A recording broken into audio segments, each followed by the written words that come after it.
2026ခုနှစ်ဇူလိုင်လ9ရက်နေ့ဓမ္မထာယတာဗိမာန်ဖောက်တော်ရဓမ္မအလင်းရောင်သာသနာရေးတန်၌တရားဆွေးနွေးပွဲတွင်ဆရာတော်ဦးဓမ္မပတိနှင့်ယောဂီပုဂ္ဂိုလ်များ၏မေးမြန်းဆွေးနွေးခြင်းဖြစ်ပါတယ်ဗျာ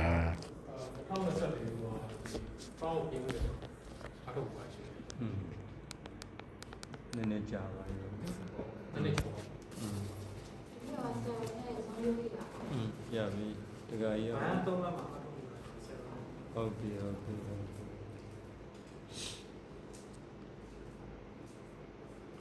ငကိုအာနာပါနကမ္မထာဥစဉ်မှာရှုခဲ့ဘူးတဲ့သူကြာဘူးနာဝရှိတဲ့သူကတော့မှတ်သားထားရမှာပဲအခုမှတွေ့တဲ့ယောဂီတွေအရင်ကနီးမျိုးစုံလုပ်ထားတဲ့သူတွေကငကိုအလုပ်တွေမေ့ထားရမယ်။အားကြောင့်လဲဆိုတော့သင်ပေးမှုသင်ယူမှုဆိုတဲ့လမ်းညွှန်တွေမတူတာပေါ့။နားမတူတာနော်။အဲဒီတော့ယခုခေတ်မှာကမ္မထမ်းသင်ပေးတဲ့ဆရာတွေကလည်းဖယားနဲ့ဓာတ်ရိုက်တွေ့ခဲ့တာတရားမှမရှိပါဘူး။နော်မရှိခဲ့ဘူး။အဲ့ဒါလေးတွေလက်ခံနိုင်လားမရှိခဲ့ကြအောင်ဒီလိုနားထောင်ပြီးတော့ပြန်ပြောပြီးသင်တာတွေလည်းအများကြီးရှိတယ်စာအုပ်ကိုဖတ်ပြီးပြန်သင်တာတွေလည်းအများကြီးရှိတယ်လက်တွေ့လုပ်ပြီးတော့လက်တွေ့ဖြစ်ပေါ်လာတဲ့ရလဒ်ပုံမှာပြန်ပြောတာတွေကနေပေါ့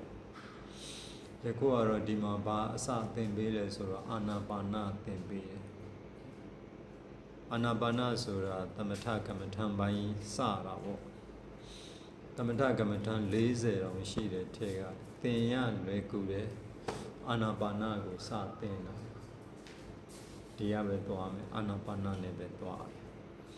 တယ်ဉာဏ်နဲ့သင်ခြင်းနဲ့ဆိုရင်ဉာဏ်နဲ့ခန္ဓာတစ်ခုပဲဒီအာနာပါနကသူကပြည့်ပြည့်စုံနေတယ်ဘာမှမလို့ဒါကြောင့်မို့လို့အာနာပါနကမ္မထံကိုစနစ်တကျအားထုတ်ရအဲဒီတော့မဟာစီပါညာကြတော့ဝမ်ဘိုက်ကနေသွားမုဂုတ်လိုပါလို့ကြလဲခဏလိုပြောပြီးတော့ပေါ်ရသွားကြတယ်ယခုတော့မဟုတ်ဘူးအာနာပါနဆိုတဲ့ဝင်လေထွက်လေအဝင်အထွက်ဆိုတဲ့အသုံးလုံးနှစ်ခုပဲလေပဲကြံ့တယ်အဲ့ဒီလေအာယုံတစ်ခုထဲမှာပဲလေရဲ့စိတ်ရဲ့တွဲပြီးတော့တတိကစောင့်ရှောက်ပြီးတော့သွားတယ်မယိုရံမမုံတန်ဒီအလုတ်ကလေးကိုစိတ်တဝိတ္တုဒီသမာဓိကိုထူထောင်ရတယ်အတွေးလည်းကျင်းရမယ်ထိနာမိတ်တာကျင်းရမယ်လက္ခဏာစက္ခဏာထိနာမိတ်တာနဲ့လုံးထွေးပြီးစိတ်တွေလည်းမကြည်လင်မင်းနဲ့ဘဝင်ကြတယ်လို့ဆိုတယ်သူတို့တွေလည်းကျင်းရမယ်အတွေးမပါရဘူးအိတ်ငိုက်တာမပါရဘူးဘဝင်ကြတာမပါဘဲနဲ့လေအာယုံတစ်ခုတည်းမှာပဲစိတ်ကြရောက်တည်ငြိမ်တဲ့ဧကဂရသမာဓိကို5မိနစ်10မိနစ်တနာရီကြောကလေးတတိကဒီစိတ်ကလေးကိုစောင့်ရှောက်ပြီးသမာဓိထူတော့စိတ်ထွက်မဲ့ကြံလည်းချက်ချင်းပြီးလေ့ကျင့်ပေးရယခုအားထုတ်မယ်ဆိုတဲ့ကာယကံရှင်တွေရဲ့တာဝန်ဖြစ်သွားပြီအဲဒါကိုလေ့ကျင့်ရဒီကတော့မူချပေးမှာပေါ့စနစ်ကလေးချပေးမှာပေါ့နော်အဲ့ဒီဟာဒီကပြောပြီးတာလေးကိုနားထောင်ပြီးမှတ်ပြီးမှကိုမသိတာလေးတွေကိုမေးနားမလဲတာတွေကိုမေးသဘောမပေါက်တာတွေကိုမေးရမယ်ဟုတ်လား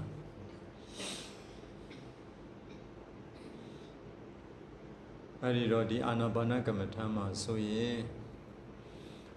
တတိရဲ့စိတ်ရဲ့ဝင်လေထွက်လေဖြစ်တဲ့သဘာဝလေးရဲ့ဒီသုံးခုပဲအဓိကထားပြီးမှတ်သားထားပါအာနာပါနကမ္မထာလောကဒီလိုနေရာတွေပေးပြီးသင်တယ်ယခုအဲ့ဒီနေရာတွေမပါဘူးနေရာထိတာမျက်လုံးမျက်နှာခေါင်းတစ်လုံးလုံးခန္ဓာကိုယ်တစ်ခုလုံးမပါဘူးတတိရဲ့စိတ်ရဲ့သဘာဝလေးဒါပဲပါတယ်ဒါလေးမှတ်မိလားမရှုပ်သွားနဲ့ဒါကြောင့်အတန်သွင်းထားရမယ်လို့ပြောတာလေ အဲဒီတော့တတိယစိတ်ရလေရဆိုတော့လေဆိုတာဝင်လေထွက်လေကိုပြောပြီးဒါဆိုရင်အဲ့ဒီဝင်လေထွက်လေကိုစလေ့လာကြရအောင်အဲ့ဒီဝင်လေထွက်လေဟာဘယ်အချိန်ခါတည်းကကိုယ့်ရဲ့တဏ္ဍာမှာဖြစ်တယ်လို့ထင်ကြလေမိခင်ရဲ့ဝမ်းတွေကနေပြီးတော့စထွက်တဲ့ကဝင်တော်လေထွက်တော်လေလေးစရပြီ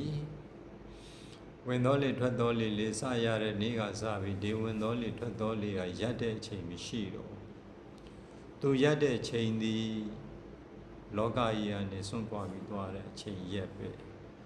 အဲ့ဒီတော့မိဂယံဝမ်းတွေကကျွတ်တဲ့ကဒီဝင်လေထွက်လေစဖြစ်ပြီလို့ပဲသတ်မှတ်လိုက်တော့ဒီဝင်တော်လေထွက်တော်လေလေးဟာကျေးဇူးပြုပေးတယ်အလွန်တရာမှကျေးဇူးကြီးမာတယ်ကျေးဇူးရှင်အဓိပ္ပာယ်ရှိလို့ဒီလေကနေစကောက်တာနော်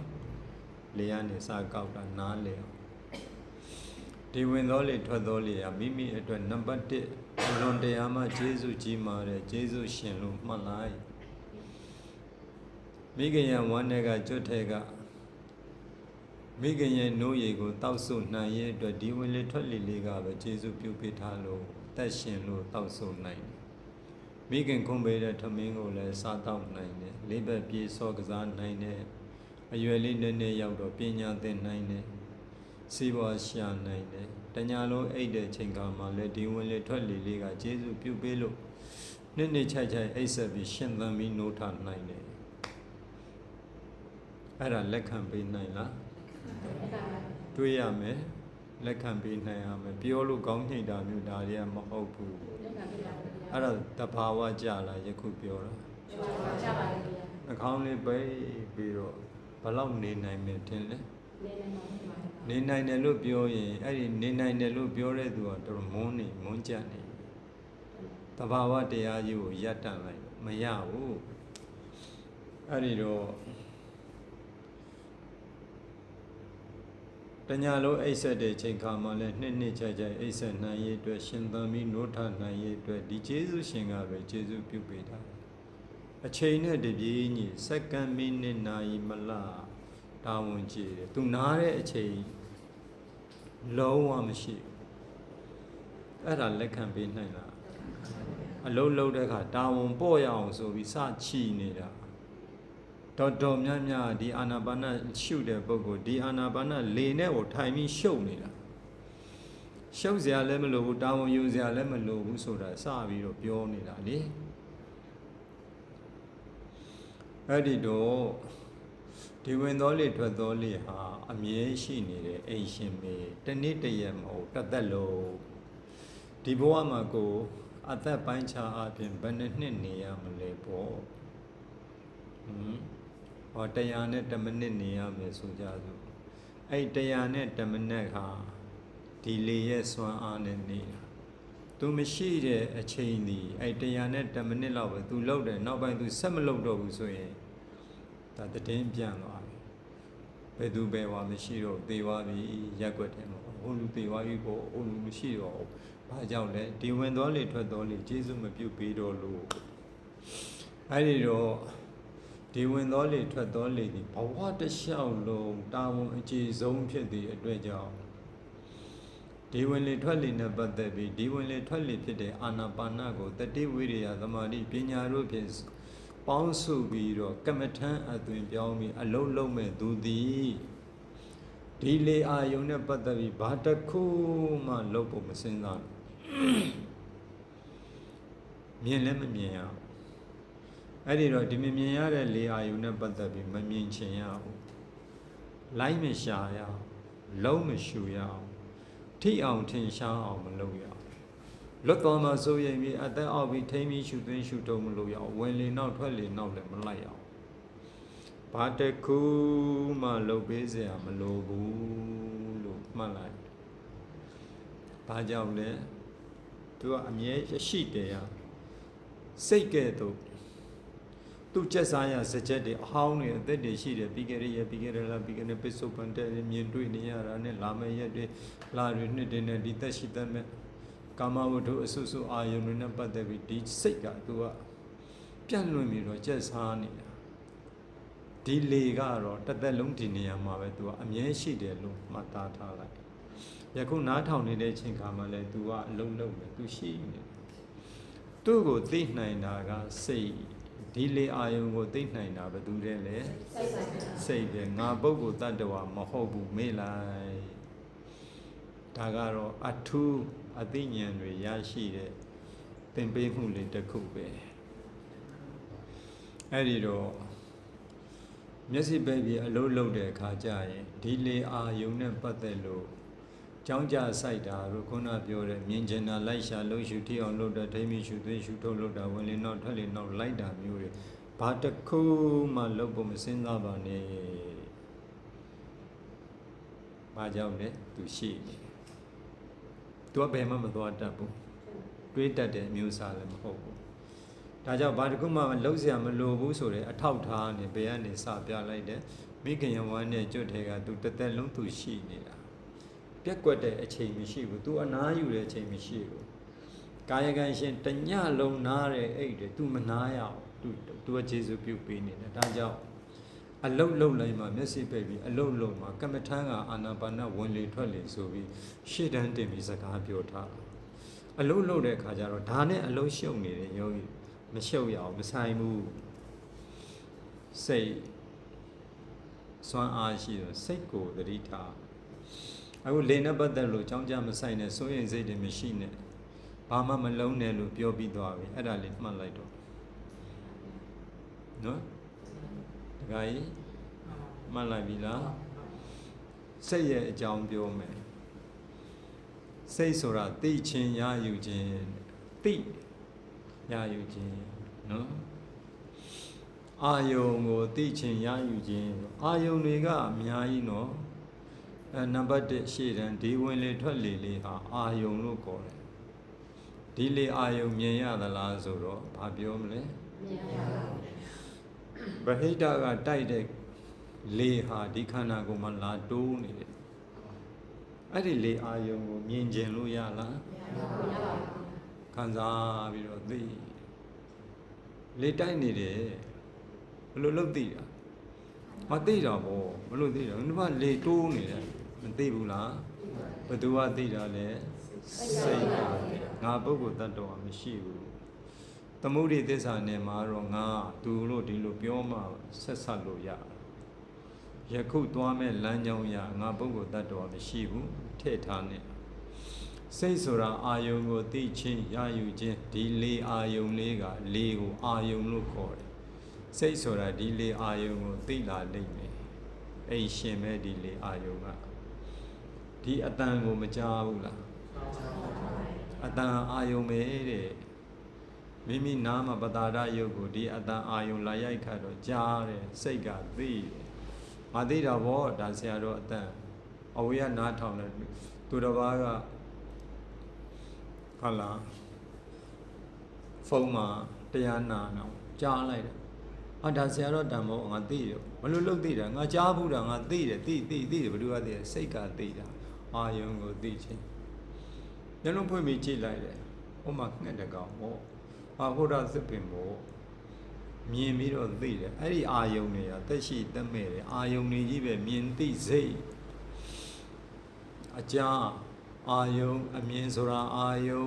မြင်သိတယ်ကြားသိတယ်အနန္တခုငရုတ်သိနဲ့ညှိောညှောငရုတ်သိဒါငရုတ်သိနံကိုသိတော့ဘောအဲ့ဒီအနံ့ကလည်းအာယုံပဲလေစိတ်ဆိုတာအာယုံကိုသိခြင်းဒီစိတ်အကြောင်းနားလည်မှဒီအလုပ်သွားမှဘာမှမသိဒါမှတုံးကြီးသတ်ထိုင်လို့မရဘူးအဲ့ဒါငါပုဂ္ဂိုလ်တ attva တွေဝင်ရှုပ်ပြီးတော့အချိန်တွေကုန်တာနှမျောစေရတဘာဝတရားတွေကြီးပဲအလုံးလုံးဖို့ရန်အတွက်ဒီလိုတစ်ခုချင်းတစ်ခုချင်းပြောပြတာအရသာလေးရှားပေါ်တင်တဲ့ချင်းနဲ့ငန်းနဲ့ဖန်နဲ့ဆက်တဲ့ချိုးတဲ့စိတ်တွေခါတယ်လေအဲ့ဒီအရသာတွေအာယုံတွေကြီးပဲပေါ့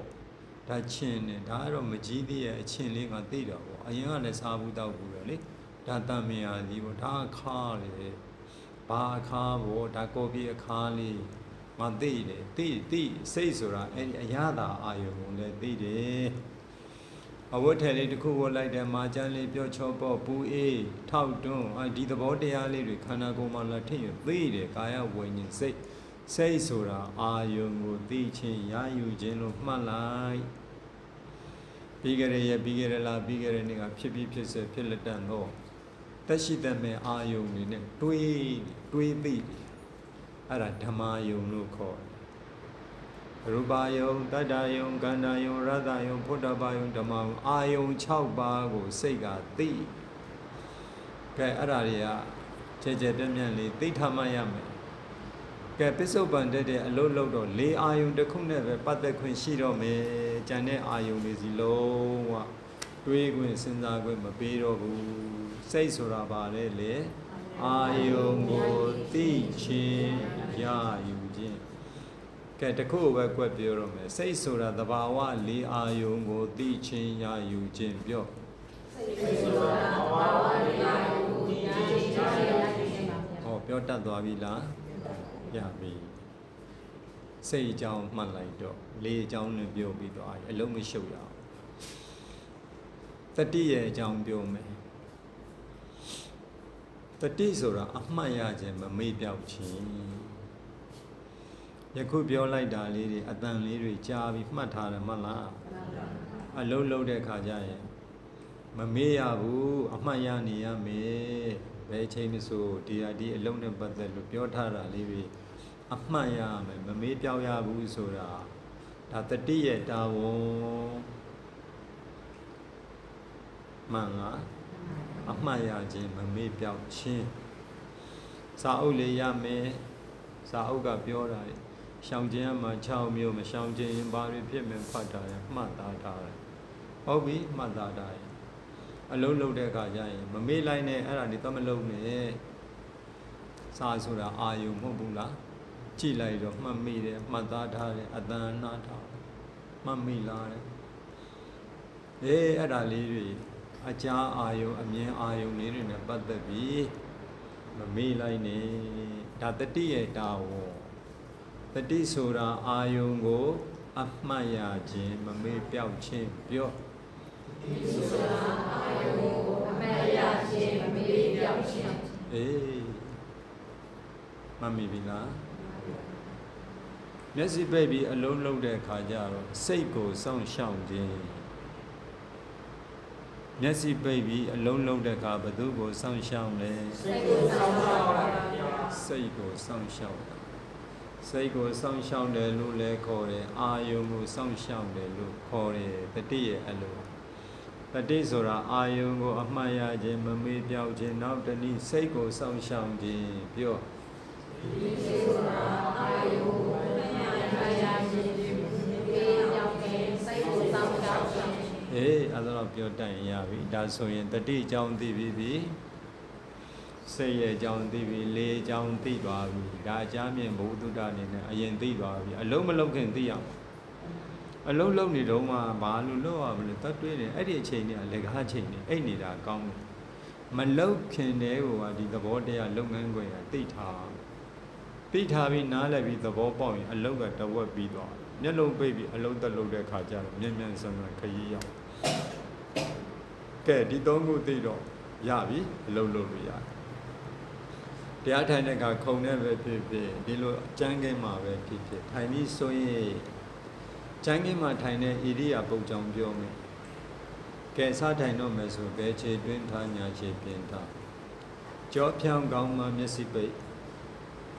မျက်လွှာချမျက်နှာမစခန္ဓာကိုယ်တစ်ခုလုံးအာယူထားတာတောင်းထားတာများရှိနေသလားမရှိဘူးမလျှော့နေတော့ရှိနေတဲ့ပြန်လျှော့ပါရဲ့ဘယ်ခြေထောက်ပေါ်မှာညာခြေထောက်ကြီးဖိမထားနဲ့ညာခြေထောက်မှာဘယ်ခြေထောက်ကြီးဖိမထားနဲ့အတွင်းပြင်လွတ်လပ်စွာထားပါဘယ်ခြေထောက်အတွင်းထားလဲရတယ်အပြင်ထားလဲရတယ်ညာခြေထောက်အတွင်းထားလဲရတယ်အပြင်ထားလို့ရတယ်ကြိုက်တယ်လို့ထားလွတ်လပ်စွာထားတစ်ခုနဲ့တစ်ခုဖိမထားထပ်မထားနဲ့ဘယ်လက်ပေါ်မှာညာလက်လေးတင်ပြီးပြစ်ချထားလိုက်လက်မနဲ့ကိုသွားမထိတာနဲ့ပြစ်ချထားလိုက်ဘာမှမလုပ်နဲ့အဲ့ဒီတော့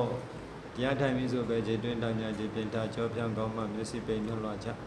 မျက်နှာမစခန္ဓာကိုယ်တစ်ခုလုံးအာယူထားတာတောင်းထားတာတွေဖြေလျှော့စားထိုင်ပြီးဆိုရင်ဖြေလျှော့ရတယ် ဘာလို့ရမှာလဲ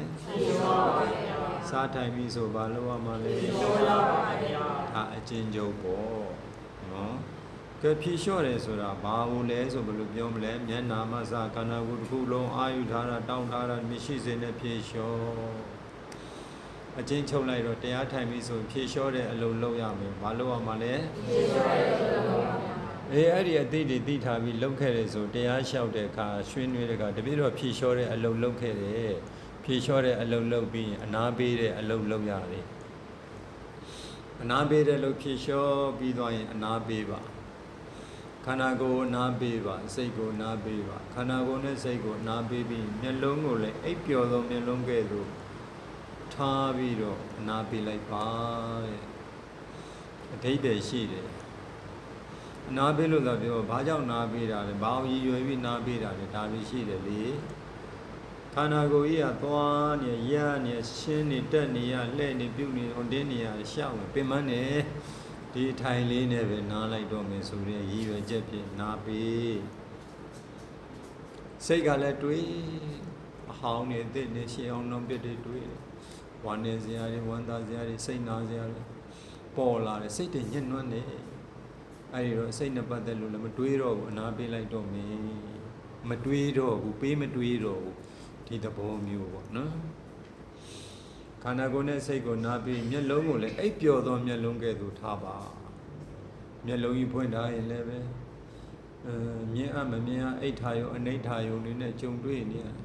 အဲ့ဒီအာယုံတွေနဲ့ပတ်သက်ပြီးဒါတွေလည်းအဟောင်းတွေအသစ်တွေကိုအမှန်ရစေတယ်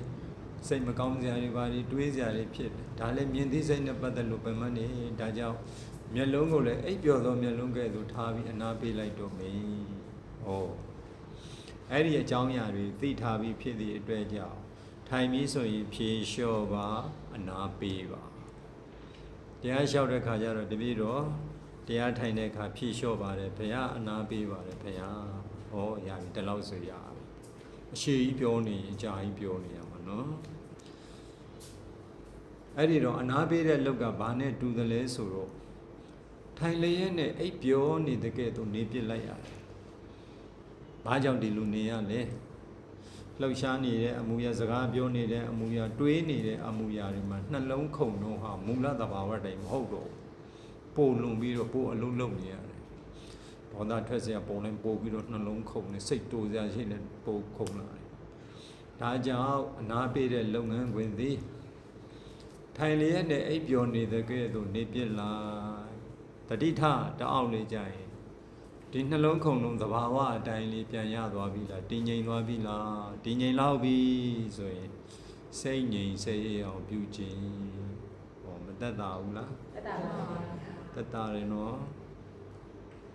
စိတ်ငြိမ်စိတ်ရအောင်ပြုခြင်းတဲ့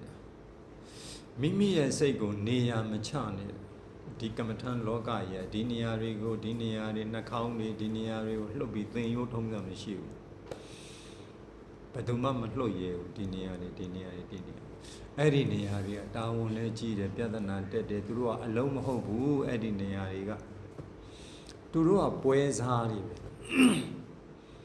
ပွဲစားတွေအယောင်းမဲ့တစ်ခုလှုပ်ပြီးဆိုရင်ဝယ်သူရောင်းသူနှစ်ဦးတိုက်ရမတွေ့ဂျားကံပွဲစားတယောက်ရှိတယ်အဲ့ဒီပွဲစားပါနေတဲ့အတွက်ကြောင့်ပွဲစားရဲ့တာဝန်ပိုကြီးတယ်ယခုပွဲစားမပါဘဲနဲ့ဝယ်သူရောင်းသူအလုံးဖြစ်တယ်အလုံးပဲနားလည်လားအားကြောင့်လေဒီနေရာတွေကကမ္မထမ်းမဟုတ်ဘူးအလုံးမဟုတ်ဘူး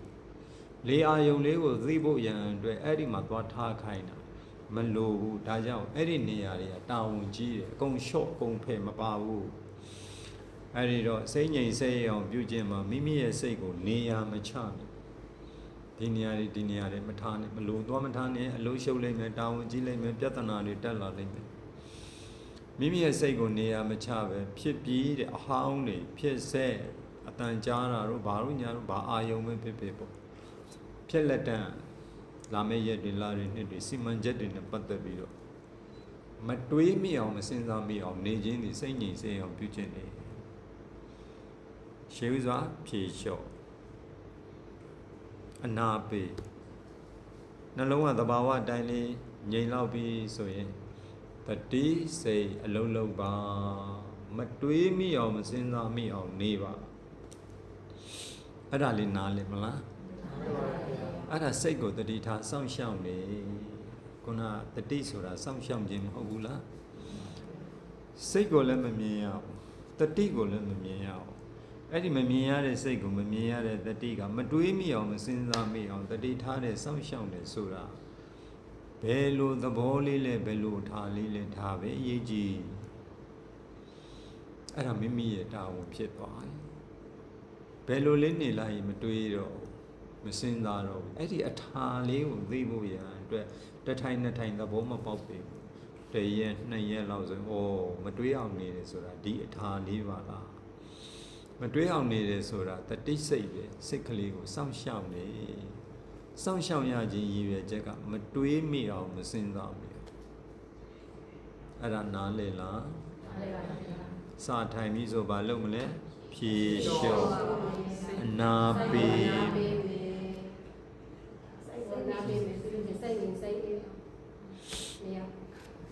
ဖြေလျှော့မယ်အနာပေးမယ်စိတ်ငြိမ်စိတ်အေးအောင်ပြုကျင့်မယ်စိတ်ငြိမ်စိတ်အေးအောင်ပြုကျင့်တယ်ဆိုတာမတွေးအောင်နေမစဉ်းစားမိအောင်နေအဲ့ဒီအတုံးနှုံးလေးနဲ့အဲ့ဒါလိုပြောလိုက်တာလောက်တတ်မှာပေါ့စိတ်ကိုစောင့်ရှောက်နေဆိုရင်နည်းနည်းနဲ့နေတယ်အလုံးစကလုံးရဲ့အတိတ်နဲ့ကမတွေးအောင်နေမစဉ်းစားမိအောင်နေဆိုတာအဲ့ဒါစိတ်ကိုစောင့်ရှောက်တတိစိတ်နှမျိုးပဲအလုံးလုံးပါတရက်နှစ်ရက်လေ့ကျင့်ပေးရတယ်အဲ့ဒါလိုလေ့ကျင့်လိုက်တဲ့အခါကျတော့ဘဝတစ်လျှောက်လုံးသူ့လို့သူလုံနေတဲ့ခုနပြောရတဲ့လေးအာယုအဲ့ဒီလေးအာယုလေးကိုစိတ်ကလေးနဲ့ခံစားပြီးလိုသိလာတယ်တရက်နှစ်ရက်လဲစိတ်ငြိမ်စိတ်အောင်ပြုကျင့်တယ်လေလည်းမသိသေးဘူးဆိုအသိဉာဏ်ထည့်ရငါသိရမယ်လေးအာယုလေးဟာတော်တော်လေးနူးညံ့ပါလားအလွန်နူးညံ့သိမ်မွေ့ပါလားဒီအသိဉာဏ်လေးထုတ်သုံးလိုက်တာနဲ့စိတ်ကပြန်သိလေအာယုံကိုသိသွားပြီဆိုဒီလေအာယုံပြန်လွတ်သွားမှစိုးရိမ်ရမှာလားခုနဘာပြောပြီးပြီလဲခုနပြောပြီးပြီမစိုးရိမ်ဘာလို့မှလုံးစရာမလိုသူရှိနေသူဘယ်မှမပြေးတတ်ဘူးဒီလေအာယုံကိုသိနေတဲ့စိတ်ဓာတ်လေးတခြားအာယုံစီရောက်သွားမယ်ဒါကြောင့်စိတ်ကတတိထားဆောင်ရှောက်ရတယ်အဲ့ဒီတော့ဖြေလျှော့တဲ့နားပေးတဲ့စိတ်ငြိမ်စိတ်အောင်ပြုကျင့်တယ်ဖြေလျှော့တဲ့လောက်ကလည်းခဏပဲအနာပေးတဲ့လောက်ကလည်းခဏစိတ်ငြိမ်စိတ်အောင်ပြုကျင့်တဲ့အလောက်ကစလေးကျင့်တဲ့အချိန်ခါမှာတဏှာရင်ဆိုတဏှာရင်နှစ်နာရီဆိုနှစ်နာရီအဲ့ဒါလေးထိုင်လေးကျင့်နေတာမတွေးအောင်နေတဲ့တတိထားတယ်မတွေးရုပ်တရက်သက်ရှိတဲ့မဲ့တစ်ခုပေါ်လာတိတ်တော့တိတ်သွားတယ်တွေးခွင့်မပေးနဲ့အဲ့တတိစိတ်ပဲခုပေါ်လာပြန်ပြီသက်ရှိတဲ့မဲ့အကြောင်းအရာအဟောင်းတဲ့တတိထားမတွေးစင်နဲ့တွေးတော့ပြန်တခုထပ်ပေါ်လာပြန်ပြီဒါပါလေတစ်ချိန်လုံးကဘလို့လဲပါစသည်ဖြင့်မတွေးစင်နဲ့မစင်စားမိစေအတန်တစ်ခုကြာတယ်ဒါဘာအတန်လဲစီစစ်စရာလည်းမလိုတတိထားလိုက်မတွေးမိစေနဲ့အဲ့ဒီတော့ဖြေလျှော့တယ်နားပေးတယ်စိတ်ငြိမ်စိတ်အေးအောင်ပြုကျင့်တယ်တတိစိတ်မတွေးမိအောင်လေ့ကျင့်နေတဲ့တရက်နှစ်ရက်လေ့ကျင့်ဘဝတစ်လျှောက်လုံးသူ့လို့သူလုံနေတယ်အလုံးလုံးနူးညံ့သိမ်မွေ့တဲ့လေအာယုံလေးကိုစိတ်ကလေးနဲ့ခံစားပြီးအလိုလိုသိလာတဲ့အခါကျတော့လေးရဲ့သိရဲ့လေးရဲ့စိတ်ရဲ့နှစ်ခုမဟုတ်ဘူးလားအဲ့နှစ်ခုမှတစ်ခုကိုပဲယူမယ်တစ်ခုကိုပဲစောင့်ရှောက်မယ်ဘယ်သူကိုစောင့်ရှောက်ရမှာလဲစိတ်ကိုပဲစောင့်ရှောက်မှာလေးကိုဘာလို့မစောင့်ရှောက်တာလဲတစ်သက်လုံးရှိနေလို့မလိုဘူးတဲ့ဟုတ်လားမလိုဘူးတဲ့ဒီလေအာယုံကိုသိတဲ့စိတ်သားနဲ့ဒီလေအာယုံဆွန့်ခွာပြီးတခြားအာယုံနဲ့တော့ပေါင်းလိုက်လေမသိတော့ဘူးဒါကြောင့်လေအာယုံကိုသိနေတဲ့စိတ်ကိုပဲအတိမှတ်ပြုပြီးရိုးရိုးသေးသေးတတိထားဆောင်ရှောက်ပြီးနေထိုင်ရုံပဲစိတ်ကိုတတိထားလိုက်တာနဲ့ဒီသဘာဝလေးပဲဖြစ်နေစိတ်ကိုတတိထားလေသဘာဝလေးအာယုံနဲ့ယဉ်နီးလေပြောကြည့်ရန်သုံးကောက်စိတ်ကိုတတိထားလေသဘာဝလေးအာယုံနဲ့ယဉ်နီးလေစိတ်ကိုတတိထားလေသဘာဝလေးအာယုံနဲ့ယဉ်နီးလေစိတ်ကိုတတိထားလေသဘာဝလေးအာယုံနဲ့ယဉ်နီးလေအဲ့ဒီစိတ်ကိုသိတာဘယ်သူကသိတာလဲ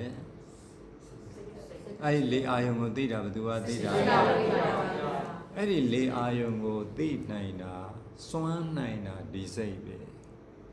ဒါကြောင့်စိတ်ကိုပဲအတိမောက္ခဆုံးဖြတ်ချက်ချပြီးတတိစိတ်မတွေးမိအောင်မစင်စားမိအောင်ရဲရဲနေထိုင်ရုံပဲ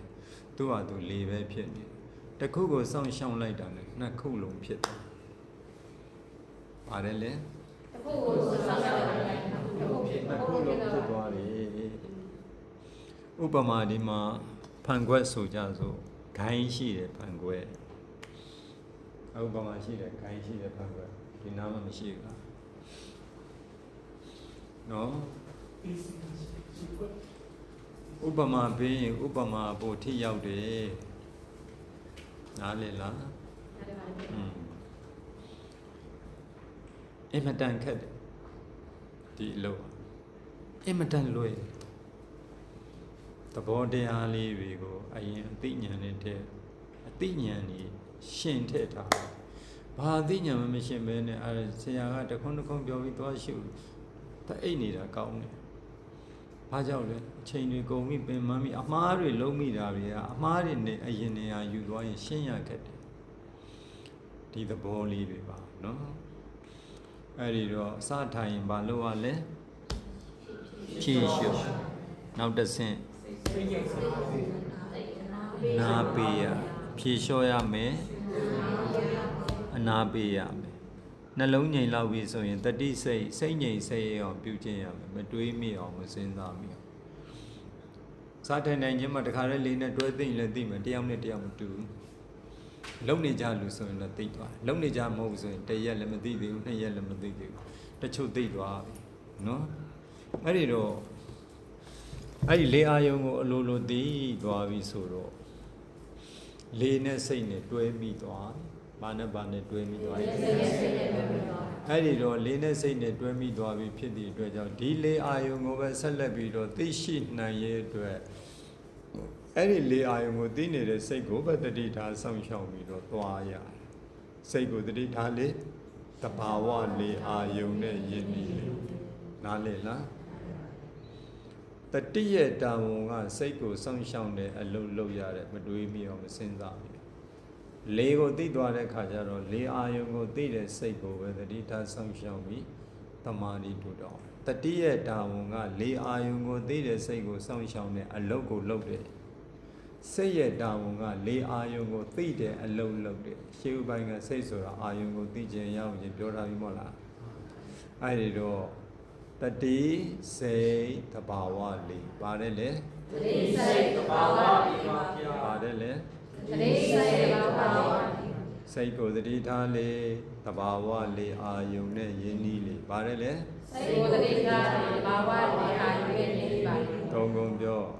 စိတ်ကိုတတိထားလေတဘာဝလေးအာယုံနဲ့ယဉ်နီးလေစိတ်ကိုတတိထားလေတဘာဝလေးအာယုံနဲ့ယဉ်နီးလေအေးဟုတ်ပြီအဲ့ဒီတော့စိတ်ငြိမ်စိတ်အောင်ပြုကျင့်လိုက်တဲ့အခါကျတော့သဘာဝလေအာယုံကိုအလိုလိုသိတဲ့စိတ်စဉ်ဖြစ်သွားတယ်။ဘာနဲ့တူလဲဆိုတော့ဒီဖန်ခွက်မှာဒီဂိုင်းကလေးလက်တက်လိုက်တယ်လို့ဖြစ်သွား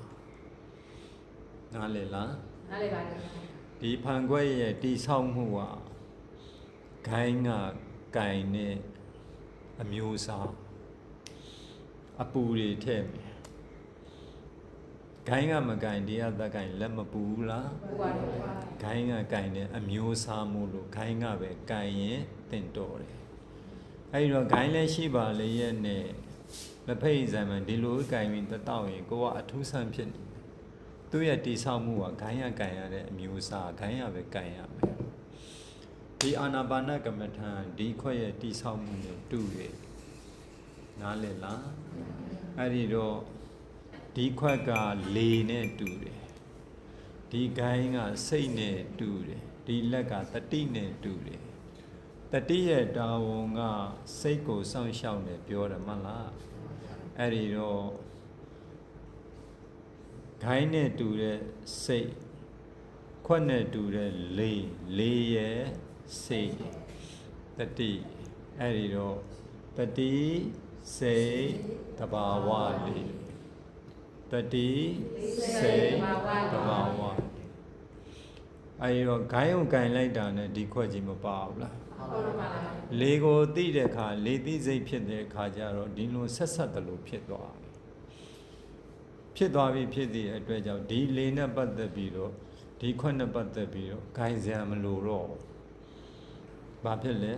သူ့ရဲ့တိဆောက်မှုကဒီရပဲဂိုင်းရမှာ哦လေကိုသိသွားတယ်ဆိုတော့ဒီလေနဲ့ပတ်သက်လို့ဘာလို့ပေးစရာလိုလဲဆိုတော့ခုနပြောပြီးမို့လားလောက်စရာမလိုဖြစ်ဆွတ်စရာမလိုတဲ့လေဘာတခုမှလောက်ပေးစရာမလိုသူ့ကိုသွားဆောင်ရှောင်းစရာမလိုဘူးတတိယဆောင်ရှောင်းတယ်လို့ခေါ်ဂယုဆိုင်တယ်လို့လည်းခေါ်သူ့ကိုသွားဆောင်ရှောင်းရင် तू ကကိုယ်ပြောမှာငါ့ဘာလဲဆောင်ရှောင်းငါရှိနေတယ်ငါ့ကိုလာမဆောင်ရှောင်းနဲ့ငါ့ကိုသိနေတဲ့စိတ်ဒီကောင်ချိန်မျိုးပြေးနိုင်တယ်သူ့ကိုပဲဆောင်ရှောင်းနားလေလားတတိစေသဘာဝလိုချင်တာသဘာဝလေးကိုပဲလိုချင်တာမြင်ခြင်းပြီးသိတဲ့လေကိုမလိုချင်ဘူးလိုက်ရှာပြီးသိတဲ့လေမလိုချင်ဘူးလှုပ်ရှူပြီးသိတဲ့လေမလိုချင်ဘူးထိတာလည်းမရပါလားဆိုရင်ပါဇက်နှကမ်းမျက်လုံးမျက်နှာအာယူပြီးထိအောင်ကြိုးစားပြီးသိတယ်မလွယ်လေလည်းမလိုချင်ဘူးလွတ်တော်မှာဆိုရင်အသက်အောက်ပြီးထိမ့်ပြီးရှူသွင်းရှူတုံးလေလည်းမလိုချင်ဘူးနှာခေါင်းတွင်းဝမ်းတွင်းဝင်သွားတဲ့လေလည်းမလိုထွက်သွားပြီးလေနောက်လိုက်တဲ့လေတွေလည်းမလိုချင်ဘူးတဘာဝအတိုင်းဟန်မပြတ်သူ့လှုပ်တဲ့လေလေးကိုပေးတဲ့လေကိုပဲလိုချင်တယ်အဲ့ဒီလေကိုအဲ့ဒီစိတ်ကိုတတိထားပြီးသိတဲ့လေလေးမှာတတိစိတ်တဘာဝလေလေးနဲ့နေနိုင်မှသူခောစဝိဟာရောချမ်းချမ်းသာသာနေထိုင်ရကြောင်းတရားကောင်းပဲဒါလုပ်ငန်းရဲ့အစလမ်းကြောင်းပုံရောက်သွားပြီအဲ့ဒါမှတ်ထားထက်ခါနားထောင်စာအုပ်တွေရှိထားပြီလားရှိထားပြီလားစာအုပ်တွေဘယ်လောက်ရှိလဲရှိပါပြီအဲ့တော့ရှိထားပြီးတဲ့သူတော့မယူနဲ့တော့ပေါ့နော်အေးရောကမ္မရောရှိထားပြီမရှိသေးဘူးရောအဲ့ဒီထဲမှာအကုန်အစုံပါတယ်ရှိထားပြီစာမျက်နှာကိုစာမျက်နှာကိုထဲမှာကြားမြင်ဘုဒ္ဓအနေနဲ့ကြိုတင်ပြီးသိထားမဲ့၅မျိုးထက်ကဖတ်ထားပါ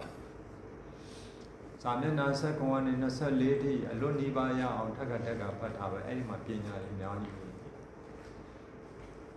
ကဲဟုတ်ပြီအလုံးလုံးကိုပြောပြီးလုပ်လို့ရတယ်ကဲသိချင်တာပါရှိတယ်ဒါလေးတွေပြောဖို့မေးဖို့ပဲဖြေဖို့ပဲဒီပွဲရတရားစခန်းတော့ဟုတ်ဘာသိချင်လဲကိုလက်ရှိလုပ်နေတာဘာရှိလဲတရားတယ်ပြီးတော့ရှောက်ရှင်လာတယ်အဲ့ဒီတို့ထိုင်နေနေပြီဆရာလေးပြောတဲ့အတိုင်းဒီအာယုံကိုစောက်ရှောက်ပြီးတော့မှတ်နေတယ်ဆိုတော့တို့အတန်လေးကိုတန်လေးအတန်အာယုံကြီးငေါကားပြတ်သွားတာလို့ချင်းတန်ပြက်မျိုးတွေကိုကြားဟုတ်ပြီရပါလားအခုပြောသွားတဲ့နေရာမှာအားနည်းချက်တစ်ခုတွေ့ရတယ်လေးအာယုံကိုစောင့်ရှောက်နေတဲ့အချိန်ကမှာမှားရွေးနေအခုပြောသွားစောင့်ရှောက်နေတယ်စိတ်လေးအာယုံကိုသိတဲ့စိတ်ကိုပဲတတိထားရတယ်စောင့်ရှောက်ဘာကြောင့်တတိထားလဲဘာလို့ခြင်းလို့လဲသူတခြားအာယုံတွေစီရောက်မသွားအောင်မတွေးမိအောင်မစဉ်းစားမိအောင်စိတ်ကိုပဲတတိထားစောင့်ရှောက်တတိယစကားမပြောတော့လေပြောတကယ်လို့ဒီစိတ်ဘယ်မှမသွားနဲ့ဒီမှာပဲနေလို့စောင့်ဘာမှလုပ်စရာမလိုသူ့သူသိထွက်သွားရင်ဟိုတွေးဒီတွေးဆိုမသိအဲ့ဒါကြောင့်အာနေချက်တစ်ခုရှိလေးအာယုံကိုစောင့်ရှောက်မဟုတ်ဘူးလေးအာယုံကိုသိနေတဲ့စိတ်ကိုပဲတတိအတန်တွေကတော့ရှိနေအတန်တွေကတော့ရှိဘယ်သွားကိုယ်နိုင်ငံပူညံနေတယ်ခွင့်လွှတ်ခြင်းသိခံခြင်းနဲ့သွားသူတို့လုံးကြပါစေငါလုံးပါလေသဘောတူပြီးတော့အဲ့ဘာပြဿနာမရှိဘူးအဲ့ဒါလိုခွင့်လွှတ်ခြင်းသိခံခြင်းမရှိဘူးဆိုထိုင်လို့မရတော့ဘူးနားလည်ပြီလားရပြီလားကြံနေတယ်ရပါကာယပေါင်းရေးတယ်ဒီလိုမရှိဘူးဒီလိုမတွေးတော့စဉ်းစားပြီးတော့ဒီလိုတတိဆိုတဲ့လုပ်ငန်းရဲ့ဓမ္မမတွေးမိအောင်မစဉ်းစားမိအောင်နေခြင်းပဲခုနကပြောလဲထိမိပါလေထိမိနေပါအတုံးလုံးလွဲရင်အလုံးလွဲမပါဘူးတတိထဲမှာထိန်းတာမပါဆောင်းရှောက်ကြည့်တာမပါဘူး စိုက်ရှုရမပါဘူးအားဆိုင်ရမပါဘူးတတိတယ်အဲ့ဒါအမှားယွင်းနေတယ်တော့တတိအဆောင်ရှောက်မတွေးမိအောင်မစဉ်းစားမိအောင်နေထိုင်ခြင်းမတွေးမိအောင်မစဉ်းစားမိအောင်ဂယုစိုက်ခြင်းဂယုစိုက်တယ်ဆိုတာတတိကြီးကြီးထားဒီတော့အဲ့ဒါကြီးပြင်လာစကားပြောမှပြင်လို့ရတယ်စကားမပြောရင်ပြင်လို့မရပြောဟုတ်ပြီနော်အကြံလေးလည်းပါမေးခြင်းနဲ့ ကျန်တာလည်းထိုင်အောင်ပါတွင်းရမယ်ကျန်တာလေးထိုင်အောင် မတွေးမိအောင်မစဉ်းစားမိအောင်လေ့ကျင့်ရမယ်အခြေခံနံပါတ်1အဲ့ဒီအခြေခံအထက်တန်းအတွက်အခြေခံလေးပေါက်တာနဲ့ရပြီမလို့ရောလေကိုသိသွားလဲလေအာယုံကိုသိတဲ့စိတ်ကိုတတိထားဆောင်ဆောင်မတွေးအောင်လို့ရဒီအလောက်ကစိတ်ကိုတတိထားတယ်လို့နားလည်လားဟုတ်ပြီအမေးခြင်း ထိုင်လို့ရှိရင်လည်းဝေးရတန်လေးရတော့မပြော ဟုတ်ပြီရတယ် အလင်းလေးတော့ရမြင်လို့နေတယ်ဒါပေမဲ့စိုက်တော့မကြသေးပါဘူး ဟုတ်ပြီအဲ့ဒီတန်နဲ့ပတ်သက်လို့ခွင့်လွှတ်ခြင်းသိခံခြင်းသူတို့အလုပ်သူတို့လုပ်ကြပါစေ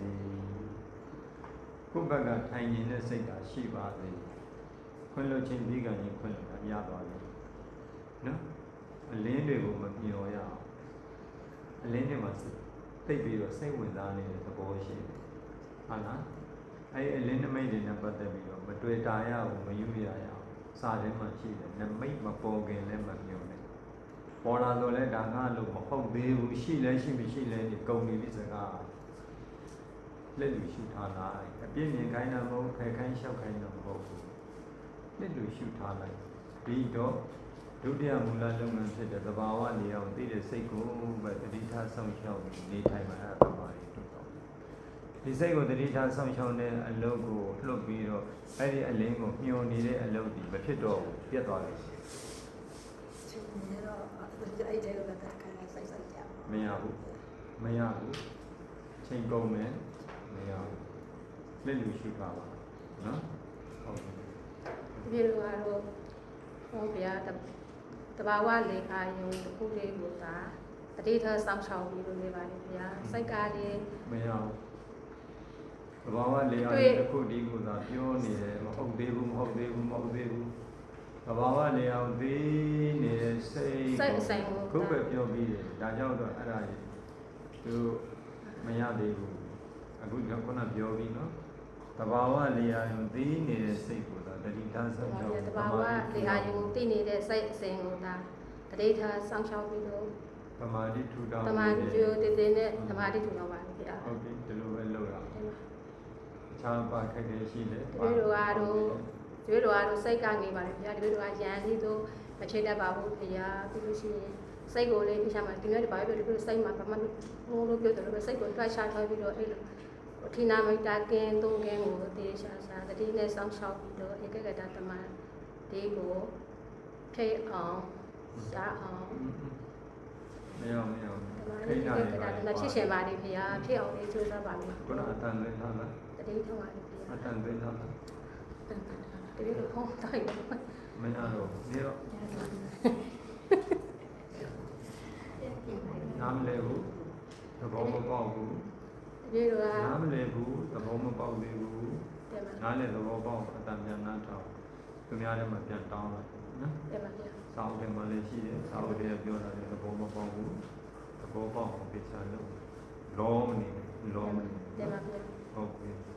ကဲနောက်တစ်ယောက်ပါမေးခြင်းနဲ့ တတိတော့ဗျာဘုံပြောတဲ့အတိုင်းဒီစိတ်ကိုတတိထားပြီးတော့ဆောင်းလျှောက်တဲ့အချိန်မှာအရင်မော်တော့ပြီးတော့စကျင်လာတာဘုံနဲ့စတွေ့ပြီးစကျင်လာတယ်ဒီအာရုံကအရင်ညံ့တော့စိတ်ကအပေါ်မှာတည်နေမဲ့အရင်ပြီးတော့အဲ့လိုအရင်မရှိတဲ့လောက်လေးဖြစ်လာတဲ့အချိန်မှာစိတ်ကိုတတိတော့ထားလိုက်တယ်ဟိုဘယ်လိုပြောလို့တတိကိုနည်းနည်းတင်လိုက်တဲ့အချိန်ကျရင်ပြီးတော့ပြန်ထွက်သွားတာဗျာ တတိကိုတတိတင်းတာမဟုတ်တတိကိုတတိနဲ့ဝိရိယနဲ့အတုံးချတာလွဲသွားပြီဝိရိယပိုလုံသွားတော့ပြန်သွားဒီလိုဖြစ်သွား တပီတော့တနာရီခွဲပေါ့နော်တပီတော့သတ်မှတ်ထားရဲဆိုလို့ရှိရင်နောက်ဆုံးပိတ်နာရီဝက်ကြမှာပဲဟိုဘယ်လိုပြောလဲညင်ဟို ဟုတ်ပြီအဲ့ဒါထားလိုက် စိတ်ကို ခုန တော့ တ ပြီး ခု ထိ ခုနအဲ့ဒါထားလိုက်ခုနတခုလေးကလေးဟာရှိတယ်လို့မရှိတယ်လို့သိတယ်လို့မသိတယ်လို့ဖြစ်လာပြီ မတိတယ်လို့တော့မဖြစ်ဘူး ရှိတယ်လို့မရှိတယ်လို့တူတူပဲရှိတယ်လို့မရှိတယ်လို့သိတယ်လို့မသိတယ်လို့ဒီအပိုင်းလေးကိုရောက်လာပြီအဲ့ဒီခါကျရင်တဲ့အသိဉာဏ်လိုလာပြီအသိဉာဏ်ပါလေလေ တိညာပါဗျာ အသိဉာဏ်ဆိုတာယခုပြောပြမယ်စကားလုံးကအသိဉာဏ်ပဲအဲ့ဒီလိုလေအာယုံလေးဟာလေအာယုံမှာစိတ်ကလေးသိလာပြီလေအာယုံသိတဲ့စိတ်ကိုတတိတာစောင့်ရှောက်မှုကမာလေးတူအောင်တတိကစောင့်ရှောက်မှုလုံခြုံတော့စိတ်အစဉ်ကလေကိုသိတဲ့စိတ်အစဉ်ထက်ချက်မပေါ်တဲ့တော့တမာလေးဖြစ်လာပြီတမာလေးဖြစ်လာတော့စိတ်ပေါ်မှာမူတည်ပြီးလေအာယုံကနေလူညံ့အလုံးလုံးလူညံ့အဲ့ဒီမှာရှိတယ်လို့မရှိတယ်လို့သိတယ်လို့မသိတယ်လို့ဖြစ်လာပြီဆိုရင်အသိဉာဏ်ဖြစ်ရအသိဉာဏ်ကယခုပြောမယ့်စကားလုံး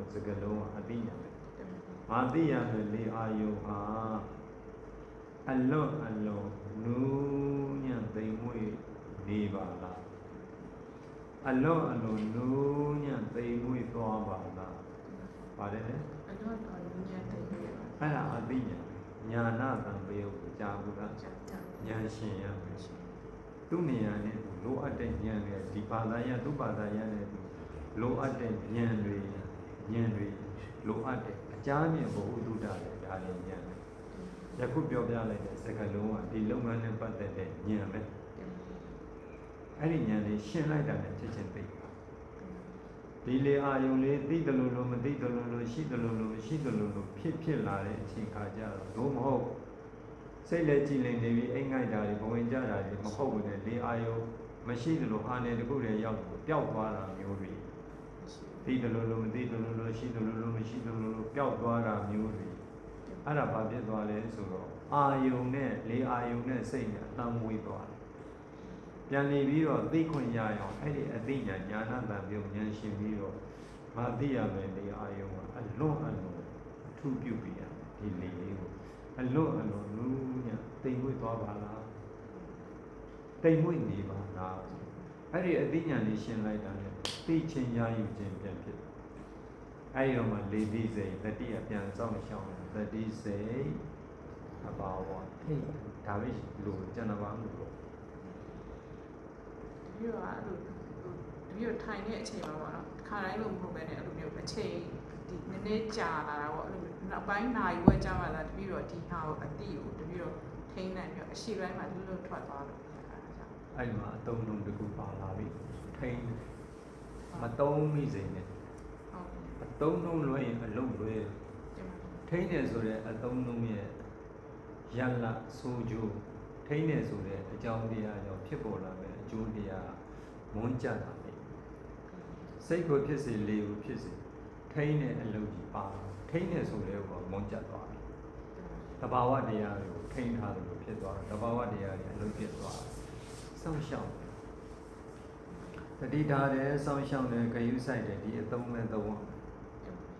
စိုက်ရှုတာတော့အားစိုက်တာတော့ကြည်တာတော့ဒီအသုံးထုံးတွေဒီလုပ်ငန်းနဲ့မရှိလေဟုတ်အဆင်မပြေဘူးရှုနေနေဖြစ်သွားတာဗျာရှုတယ်ရတယ်ရှုတယ်ဆိုတဲ့အသုံးလုံးသုံးမှတ်တယ်ဆိုတဲ့အသုံးလုံးသုံးစောင့်ရှောက်နေတယ်ဆိုတဲ့အသုံးလုံးကာယကုလေအာယုံသိနေတဲ့စိတ်ကိုပဲတတိထားစောင့်ရှောက်ပြီးတမာရီထူထောင်တယ်ငါကလည်းဒီတိုင်းပဲလုပ်တယ်မဟုတ်လားဟုတ်တယ်လို့အဲလုံရင်လည်းယခုလေအာယုံလေးရှိတယ်လို့မရှိတယ်ပါလာတိမ်မွေ့လာဒါသဘာဝဒါအမှန်ပဲအတိုးတက်တဲ့ပိုင်းရောက်တာဒါစိတ်တမ်းမကြရအောင်ငါကမ္မထာငါအလုပ်ပါဆုပ်ယုပ်သွားပြီဒီလိုမဟုတ်အတိုးတက်နေတာလိုလာပြီခုနပြောတဲ့အသိဉာဏ်လိုလာပြီဟောကြာလီနုလီကြာလီတိမ်မွေ့နေပါလားဆိုတော့အသိဉာဏ်လေးရှင်းနေတဲ့ရွေးသေးတဲ့ရွေးရတော့အလုပ်ဖြစ်နေကုန်စီဖြစ်သွား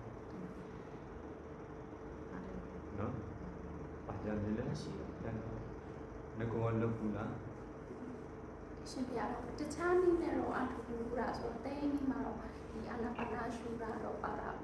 ဗျာမြေစင်းနည်းမှာကြာတယ်ပဲတော့ဟိုပိုင်ဝါမန်နည်းနဲ့ရှူတာမျိုးရှူရတယ်ဗျာ ။အဲ့ဒါတွေပေါ့သူတို့မှာတော့အဲ့လိုပဲခိုင်းတယ်။အခုတော့ဒီမှာတရားသင်ယူကြတော့အဲ့ဒါတွေသုံးလို့မရဘူး တင်ပါ ခုနပြောသလိုအာနာပါနရဘောတစ်လျှောက်လုံးသူလုံနေပြီပဲဘာဖြစ်လို့ကြမ်းကြမ်းကြီးနေလှုပ်ရှူတာဘာလို့ကျင်လို့လဲဘယ်ကိုသွားဖို့လဲဘယ်ကလာတာလဲဒီနည်းစနစ်ကဒါလေးတွေရှိသေးတယ်ယခုကတော့ဒီအာနာပါနလမ်းဆုံးတဲ့ဒီသွားနေပြီးနူးညံ့သိမ်ငွေတဲ့လေအသွင်ပြောင်းသွားမှကောင်းတာဟိုမှာသွားပြီးကြမ်းကြမ်းကြီးလှုပ်ရှူနေတော့ဒီကသွားတဲ့လမ်းဆုံးမရတော့ရှုရင်နဲ့ဒီလေအာယုံမှလင်းလာတဲ့နမိတ်တွေတမာရီမှာအလင်းရှိတယ်အဲ့ဒီအလင်းရှိမှဒီခန္ဓာကိုယ်မှာဓာတ်၄ပါးရှုမှတ်ရအောင်ပဲယုတ်ကလတ်နဲ့ပရမတ်တွေအမှုံကြီးပဲဖြစ်ပြီးဖြစ်တဲ့သိဉာဏ်လာတယ်အဲ့ဒီဘက်ကိုသွားရအောင်ဒါကြောင့်ဒီအလုံးဟာကျမ်းလို့မရဘူးပညာသာမှဉာဏ်ဟုစီပညာဟုစီပြီးသွား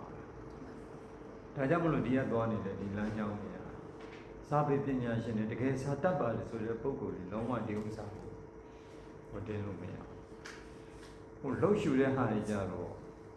ကျဉ်းနိုင်ဆိုတဲ့ဒါလုပ်ငန်းခွင်တွေမှာဝင်တယ်တကယ်စာနာလေတဲ့ပုံကိုယ်တွေအာဂတိမလိုက်စားဘူးဆိုတဲ့ပုံကိုယ်တွေဆိုဒီဥစ္စာလုံးဝမကဘူးရှင်းပဲဒီဥစ္စာတွေဒါနားလေအောင်ဒါပြောတာနော်အဲ့ဒီတော့အခုပြောတဲ့လမ်းကြောင်းတိုင်းဒါသင်ယူကဒီလိုပဲသွားမှရမြေစင်းအမှရေတွက်တယ်အဲ့ဒီရေတွက်တယ်ဒီလုံးဒီကမ္မထမ်းယူထားတာမဟုတ်ဘူးဟောဘယ်မှာဘယ်နှပုံတာလို့ပါလို့ညာလို့နမိတ်တွေပုံနေနမိတ်ကစားတာလို့မလို့အဲ့ဒါတွေလုပ်ဖို့မဟုတ်မိမိခန္ဓာမှာရှိတယ်တဏ္ဍာများလောက်ရှိတယ်ဒီခန္ဓာကြီးမှာယုတ်ကလနဲ့ပရမဖြစ်ဖြစ်နေတဲ့ယုတ်တရားတွေပရမတ်တွေသစ္စာတရားတွေသိဖို့ရတဲ့ဒီအလင်းနဲ့ရှင်တွဲနေတဲ့သမာဓိကိုညင်ညင်သာသာလေးနဲ့စိတ်နဲ့ကလေးတွေပေါ်ပြီးတာဒါကြောင့်မို့လို့ငကိုအလုပ်တွေနဲ့တွားရိုးလို့မရဘူးယခုကမိမိကအရင်လုပ်ကိုလုပ်ဖို့လားယခုဒီအလုပ်ကိုလုပ်ဖို့လားဒီမှာပြတပည့်တော်ကဒီနေ့ရောက်လာတော့သူတရားမေးဖို့ဆိုတော့အပေါ်လိုက်ခဲ့တာဗျာအေးဟုတ်ပြီကဲအဖော်လိုက်ပြီးလဲဆိုတော့ဥတီကြာသူလုပ်ကိုသူကအဖော်ဆိုတော့သူခဏထားမယ်သူအခုဗာမေးစရာရှိတယ်အရှင်ပြလည်းမတွေ့ရမှာပေါ့နော်တပည့်တော်စိတ်ထဲမှာထင်တာပေါ့နော်သက်ရှူပါပေါ့နော်ဒီနာရီပြမှာလေးထိသွားတော့တိမှမှန်တယ်လို့တပည့်တော်ထင်တော့လေအမအရှင်ပြရှောင်းလိုက်လိုက်တာကိုအမအကုန်လုပ်တယ်မျက်လုံးကမိတ်ထားဒီမျက်လုံးအိမ်အောင်ပေါ့နော်ဒီနာရီပြောက်စိုက်ကြည့်တာအဲဒီမထင်ရှားအောင်လုပ်တာဆိုလေလိုက်ရှာတာမျိုးအကုန်လုပ်တယ်ဗျာအခုအဲ့ဒီအလုံးတော်တော်လုပ်ပြီးတော့အဲ့ချိန်တော်တော်အခုအကုန်လုံးတော့ဘာဖြစ်သွားလဲဆိုတော့ဗျာဒီတင်းလာတာမာတာလေဓာတ်တွေမျိုးစုံပေါ်တယ်ဗျာဒီကာလီနှာခေါင်းတင်းလာအခုဒီညာမျိုးဆိုရှင်ဒီညာတင်းလာပြီမှန်ပြီဒီနှစ်ခုတွေတင်းလာနောက်ပြီးလို့ရှိရင်ဒီတစ်ခါလေဒီဒုံချောင်းကြီးထုံးမွေလို့ပုံစံမျိုးတွေကဲအပြားကြီးကတ်ထားလို့ဟုတ်ကဲ့အခုကအရန်အရှင်များပြောတဲ့ကမ္မဋ္ဌာန်းယောဂတော်တော်စိုးနေတယ်ဗျာဘာဖြစ်လဲဆိုညလုံးမိတ်လာတယ်ဆိုဖြစ်သွားပြီမရတော့ဘူးဟုတ်ပြီဟုတ်ကာလီတော်လေးဆိုရှင်ညာဘက်ပြီးလို့တော့မရတော့အဲ့နေနေနဲ့အဲ့ဒီတော့အဲ့ဒီဥစ္စာဒေသအုပ်ကိုကြည့်ပြီးလောက်တာလေညွန်ချတော့မဟုတ်ဘူးဗျာဒါပေမဲ့တပည့်တော်စိတ်ထဲမှာပေါ့နော်အဲ့ဒါမသိသေးခင်ပေါ့နော်စိတ်ထဲမှာကျောင်းနာပါမှာအတန်ဒီ online ပေါ်မှာပြောနေတာဒီစာအုပ်တိအောင်စာအုပ်အတူထွာလေးတွေဖတ်တာရဟိုဆရာတင်ဒီဆရာတင်တာရှိမှာပေါ့အဲ့ဒါလေးတွေကိုမြင်ထားပြီးကိုယ့်အကူလုပ်ကြည့်တာလေထီတိုင်းဆိုတော့ထီအောင်တိမှမှန်မယ်လို့တပည့်တော်ထင်ခဲ့တာပေါ့နော်ဟုတ်ကဲ့ကဲအဲ့ဒီတော့လိုက်ပြီးတော့လှုပ်တော့လေအခုအဲ့ဒါကြီးကမျိုးလုံးမှိတ်လိုက်ပြီဆိုတော့လည်းတင်းမာတာကြီးကချက်ချင်းတော့ကဲဟုတ်ပြီဟုတ်ပြီအဲ့ယောဂါကြီးကမပြောက်တော့ဘူးရှင်ဗျာရကိစ္စမရှိဘူးအဲ့ဒီတော့ကိုကဒီစာအုပ်ကလေးဖတ်လိုက်တယ်ပေါ့နော်တခုခုတော့ပြောနိုင်ရမယ်လေ online ပေါ်ကဘယ်ဖုန်းကြီးကသင်လို့လိုက်လုပ်မိတယ်ဘယ်စာအုပ်လေးကိုကန်ပြီးလုပ်မိတယ်ဆိုတာလေးပြောလို့တတ်မှာလားကိုယ့်ရဲ့အပေါင်းဖော်တွေကပြောပြလို့လုပ်တာလားကိုယ့်ကစာအုပ်လေးကြည့်ပြီးလုပ်တာလားစာအုပ်ဖတ်ပြီးတော့တရားကိုနာပြီးတော့လေဘယ်ခွေလဲဘယ်ခွေဖြစ်နိုင်လဲဘယ်စာအုပ်လေးဖြစ်နိုင်လဲစာရေးဆရာဦးဆန်းဝင်ရဲ့စာတရားကိုအဲ့ဒီဦးဆန်းလွင်ရဲ့စာအုပ်နဲ့ခွေကိုကင်ပြီးအဲ့ဒီတကားစီသွားလိုက်ဦးလေးတာဝန်ယူမှုတာဝန်ခံမှုရှိရမယ်အခုဒါတွေဖြစ်ကုန်ပြီဘယ်လိုရှင်းမလဲမသိဘူး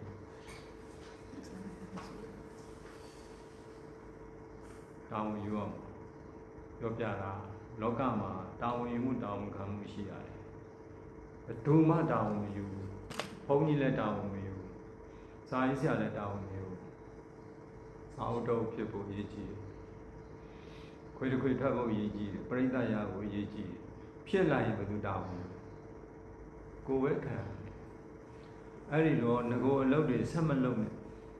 ရပ်တန့်သွားတယ်ထပ်မကြည့်ပွားတော့ဆက်မလုပ်နဲ့တတိစိတ်မတွေးမိအောင်မစင်တော့ဒါလေးကိုပေါ့ပေါ့ပါပါလေးပဲပြန်နေဝိရိယကိုစားအရာကဲ့သို့လောက်ပဲထုတ်သုံးရမယ်ဟင်းတမင်ချစ်တယ်စားတွေတော့အများကြီးလိုပြီးစားထည့်ရမယ်ဒီစိမကံမဲ့တော့ထည့်လို့မရဘူးဟင်းတိုးလုံးလန်တူပြီးပြက်လိုက်ရမယ်လိုတဲ့လောက်ကလေးပဲထုတ်သုံးချိန်စားတော့အခုဒီလိုပဲမတွေးမိအောင်မစင်စားမိအောင်နေထိုင်တဲ့လုပ်ငန်းခွင်မှာဝိရိယပါတယ်ခုနပြောတာပြီးဖြည့်လျှော့အနာပေးပါစိတ်ငြိမ်စိတ်အောင်ပြုခြင်းမှာတတိစိတ်နှစ်ခုပဲနေရာတွေထိတာတွေမျက်လုံးမျက်နှာခေါင်းတစ်လုံးလုံးခန္ဓာကိုယ်တစ်ခုလုံးမပါဘူးပါခဲ့လို့ယခုဒီပြဿနာတွေတဲ့ဒါမျိုးကိုတယောက်တည်းမဟုတ်ဘူးအဲ့ဒါကြိတ်ပြီးတော့ကိုယ့်အကူလုံနေတဲ့သူတွေအများသောအဖြစ်ဖြစ်တာအဲ့တော့တတိနဲ့စိတ်ပဲမတွေးမိအောင်မစင်စားမိအောင်ဒီအလုံးကလေးပဲတက်တက်တာတာနေမျက်နှာအာယူထားတာမြင်ချင်တာမျိုးတွေလုံးဝမရှိဘူးနေရာထိတာမျက်လုံးမျက်နှာခေါင်းတစ်လုံးလုံးခန္ဓာကိုယ်တစ်ခုကုန်မေးတာမရှိတော့ဘူးထားဘူးမတွေးမိအောင်မစင်စားမိအောင်ပေါ်လာမယ်တွေးကြမတွေးမိအောင်တတိထားလိုက်ရတယ်မပေါ်သေးနောက်တစ်ခုအကြောင်းရတစ်ခုပေါ်တတိထားလိုက်ဒါကျောင်းရတစ်ခုပေါ်လာတော့သိသွားတယ်အတိတာစိတ်တွေဒီအာယုန်နဲ့ပတ်သက်လို့သိကမတ္တသိယုံမျှပဲရှိရဟိုတုန်းကဘလို့ဘောဘာညာသွားမတွေးမြင်အောင်ဒါတတိရတာတတိစိတ်တစ်ခုထပ်ပေါ်လာတတိထားတစ်ခုပေါ်လာတတိအဲ့ဒီအလုံးကလေးပဲထိုင်လုံနေကျောင်းမှာတက္ကမရင်တယောက်ပြလိုက်ရှင်အဖွာတယောက်အဲ့လိုမျိုးပဲပေါ့ဒါတော့အောက်လောကတွေကလာတာခုနလို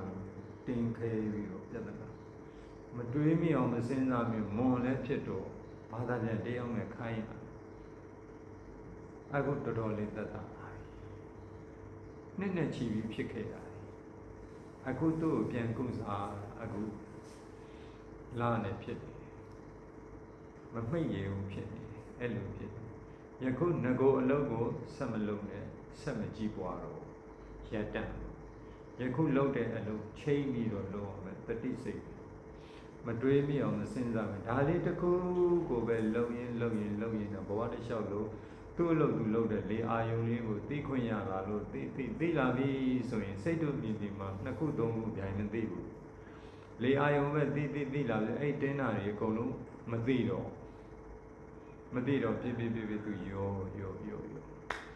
အဲ့တင်းလာကြီးပေါ်လာပြီဆိုရင်လည်းဒါငါအလုံးမဟုတ်ဘူးအာယုဓာတ်တွေဝင်နေရင်လည်းပြန်လျှော့တာတတိစိတ်မတွေးမိအောင်စဉ်းစားမိဒီတိုင်းနဲ့ဆက်တော့အဲ့ယောဂပြောင်းကြောက်နိုင်တယ်ပြန်ကုစားမှရကဘာပတ်ပြီးစိတ်ကုလို့မရဘူးသွားလိုက်ကုကြည့်လုံးဝမရ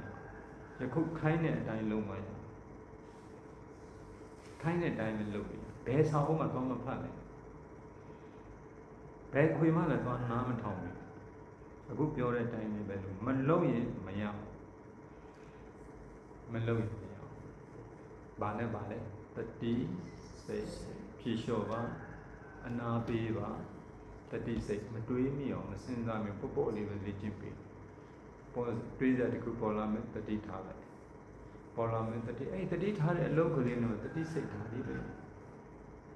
ဘာမှလုပ်ဖို့မစဉ်းစားနဲ့အဲ့စာအုပ်ကလေးကိုထိုင်ဖတ်ပြီး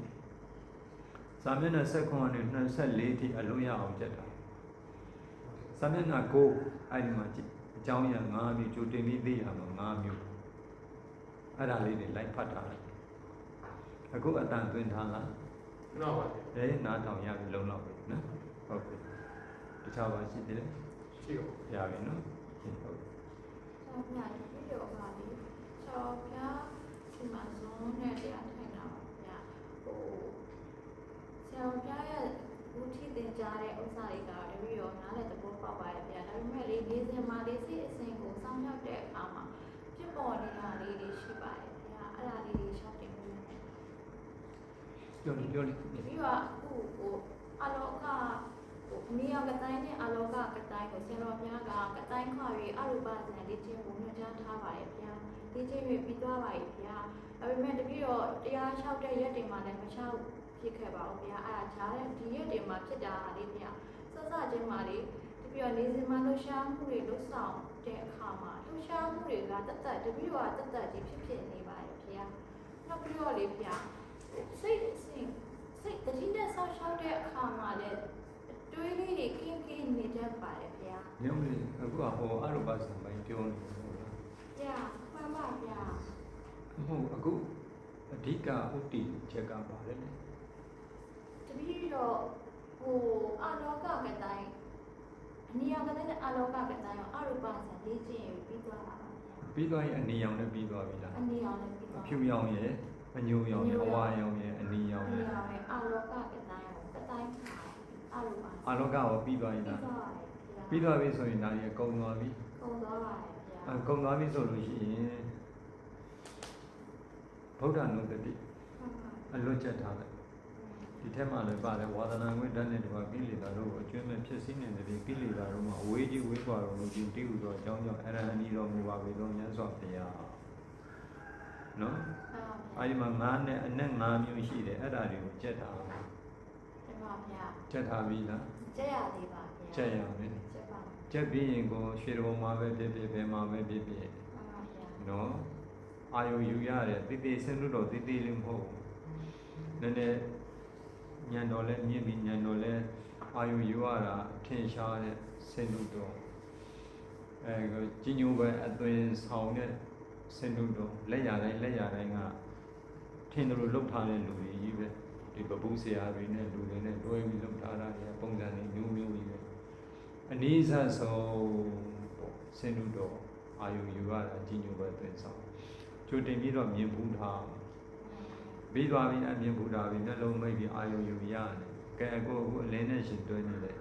သမာဓိကိုထူထောင်လိုက်လို့ဆိုလို့တဲ့သမာဓိထားပြီးလို့ရှိရင်အဲ့ဒီပြန်စဉ်းစားလိုက်တယ်အဲ့ဒီစင်တို့တော်အာယုကိုပြန်ပြီးတော့ယူတွေ့ပြီအဲ့မှာပွားအောင်ဝါဒနာငွေတန်းတယ်ကွာကိလေသာတို့ကိုကျွမ်းမဲ့ဖြစ်စီနေတယ်ကိလေသာတို့ကဝေးကြီးဝေးกว่าတော့ဒီလိုကြောင့်အဲ့ဒါဟန်ပြီးတော့မူပါပြီးတော့ပြန်ဆိုအလားမထွက်စေဘူးပွားနေတာဒီတဲ့ပုံတော်ယူပြီးဂုံတော်ပွားနေတာအဲ့ဒီဂုံတော်မှာစိတ်ဝင်စားပြီးဂုံတော်မှာစိတ်ကလေးကြာရောက်ပြီးဗမာတိဖြစ်ပုံတော်ပျောက်သွားတတ်တယ်ပုံတော်ထပ်မရှာနဲ့ဂုံတော်ပဲဆက်ပွားတထိုင်အဲ့ဒီမှာအနဲ့တကူနောက်အထိုင်နဲ့တကူနောက်အထိုင်နဲ့ကူ9ဓာတ်ပြီးသွားရင်တထိုင်ထဲမှာ9ခုလုံးတန်းစီပြီးတော့ပွားလို့အားရကျင့်တတ်မှုရရင်မေတ္တာပွားအောင်528သွမေတ္တာပွားအောင်အဲ့ဒီဗုဒ္ဓနုပတိကိုအဲ့ဒါရအောင်လုပ်ထားလိုက်မှန်ပါဗျာခြားပါရှိသေးလဲရှိပါအောင်ဗျာအေးလေခုနကလေတော့လေဖြစ်တာအဲ့လိုမျိုးတွေဖြစ်နေလို့ဘယ်အဲ့လိုမျိုးတွေဘာလေးလဲခုနတော့ပြီးတော့လှူရှားမှုတွေအိမ်မှာပေါ့လို့တတိစိတ်အမှုရာတွေဟုတ်တယ်ဗျာဒီလိုလားထိုင်တဲ့ချိန်ကမှလည်းတတိစိတ်သဘာဝတွေပဲဒီလုံဒီနေ့ပဲမှပဲရှိသေးတာကိုထိုင်တဲ့ထတဲ့ချိန်ကလည်းထားခြင်းနဲ့စိတ်တောက်ထားစိတ်ကလေးကိုတတိထားပြီးထားစိတ်ကခိုင်းနေပြီဘယ်ဘက်လက်ညာပဲလှည့်ခြင်းနဲ့စိတ်ကလေးကိုတတိထားပြီးလဲယူခြင်းနဲ့စိတ်ကိုတတိထားပြီးယူမထားခြင်းနဲ့စိတ်ကိုတတိတော့တတိစိတ်အမှုရာကြီးပဲကိုလှည့်ခြင်းနဲ့အမှုရာလည်းမပြတ်သွားဘူးယူခြင်းနဲ့ကိစ္စလည်းမပြတ်သွားဘူးဒါပေမဲ့မြန်သွက်ကြည့်တော့မရှိဘူးတတိထားပြီးအလုံးလုံးရတာဖြစ်နေတဲ့အတွက်ကြောင့်ငြိမ်သက်တဲ့ဘက်ကိုရောက်သွားပြီရုပ်တရက်ကြည့်တော့နည်းနည်းလုံးဝခက်လိမ့်မယ်ခါတိုင်းကလွတ်ထားပြီးလုပ်သွားနေတာဒီခုတော့တတိထားပြီးတတိစိတ်ဆိုတော့နည်းနည်းမွန်းကျက်တယ်လို့ရှိတတ်တယ်စိတ်ဝင်စားမယ်ဒီလိုတတိစိတ်တတိအားကောင်းထိုင်တဲ့ခါကျရင်ကြိုးရှိဒါကိုပြောတာလားအဲ့လိုပဲလေ့ကျင့်ရလေ့ကျင့်ပြီးရက်လလောက်ကြာရင်လည်းကြာလိမ့်မယ်တလားကြာရင်ကြာမယ်2လရင်ကြာရင်အဲ့ဒါလေးအောင်မြင်သွားရင်အသားကျသွားပြီဆိုရင်အမြတ်ထွက်သွားပြီအဲ့ဒါလောက်တာအကုသိုလ်ကင်းကင်းနဲ့နေထိုင်တယ်လို့အကုသိုလ်အလိုမရှိဘူးဆိုရင်တော့ အဲ့ဒါလိုမျိုးလေးနေရတာအားရှိသွားတယ်အလိုရှိတယ်ဆိုရင်တော့ဒါလည်းလုပ်စရာမလိုဘူးဒီတပုံမျိုးနော်နားလေလား နားလဲပါတယ် ပါကြံလေးလဲ ခုနကတော့သင်ပြတဲ့အတိုင်းပြီးတော့စောင့်ရှောက်ပါမယ်ဗျာ ဒီဗုဒ္ဓနုတ်တိပဲသွားတာတခါကြီးကမေးတယ်ရှိတယ် ဒီတော့စူးစမ်းထုတ်ပါမယ်ပြန်ဆရာတော့ရှင်းရတယ်ဟောပါလား တန်သွင်းတာလား ပြရပါတယ် ပြန်နားထောင် မှန်ပါဗျာ နော်ကဲမမင်းချင်သေးလဲ အရှင်ပြတပည့်တို့ရှောက်တော့ခွင့်ပေးပါဗျာတပည့်တို့ကတရားလျှောက်တဲ့ဟာကိုတိုက်လျှောက်တဲ့ပြင်မဲ့တပည့်တို့ကဒီအာနာပါနာကမ္မထာနှုတ်လို့ဆရာတို့ရဲ့ဖရာရဲ့အခွေရဲ့ဒီဘုံရဲ့အမြဲတမ်းတွန်းတဲ့ဆုံးမပြောဟာတွေကိုတပည့်တို့အမြဲတမ်းနားနေပါတယ်ဗျာဒါပေမဲ့တပည့်တို့ခန္ဓာကိုယ်ကတရားမချလို့ခန္ဓာကိုယ်ကနေကောင်းလာပါတယ်ကြမ်းမာလာပါတယ်ဗျာလမ်းမလျှောက်နိုင်တဲ့ဟာတွေလမ်းလျှောက်နိုင်ပါတယ်ဗျာခုနောက်ခုစိတ်ထားတဲ့ဝေဒနာလေးတက်တာလာပါတယ်ဗျာစိတ်လေးနေပါတယ်ရှားပါတယ်ဗျာဘာဖြစ်လို့ဆိုလို့ရှိရင်တပည့်တို့တရားမလျှောက်တတ်ဘူးတပည့်တို့ဒီတဖို့စိတ်ထဲကတဖို့ပေါက်ပါတယ်ဗျာဦးနောင်ကအကြိတ်ထုတ်ထားတာတပည့်တို့နေမကောက်ပါဘူးဗျာခန္ဓာပါဏကမ္မထန်ထုတ်တဲ့အချိန်မှာတပည့်တို့ခန္ဓာကိုယ်ကတူတူဝေဒနာနေကောင်းတော့ပါတယ်ဗျာ နေကောင်းရှိတယ်အခုပြောတဲ့အတိုင်း တင်ပါဗျာအားကြောင့်လို့တပည့်တို့ကဟိုတရားမလျှောက်တတ်ပေမဲ့ဟိုစိတ်ထဲမှာဘုံဘုံပြောတာကိုတဖို့ပေါက်ပြီးတော့ဒါတွေလုပ်တဲ့တင်ပါဗျာ လောက်တာလည်းမှန်ဖို့အရေး တင် ကြီး ပါ တယ် ဗျာတပည့်တို့အခုလေကြမ်းလေးမှာလေဆေးလေးတိုက်မတော့ရလို့ပြီးလို့ရှိရင်စိတ်လေးနေရှာပါတယ်ဗျာအဲ့လိုမျိုးလမ်းမလျှောက်နိုင်တာတော့လမ်းလျှောက်နိုင်ပါတယ်ဗျာတပည့်တို့ ဟုတ်ကဲ့ တင်ပါ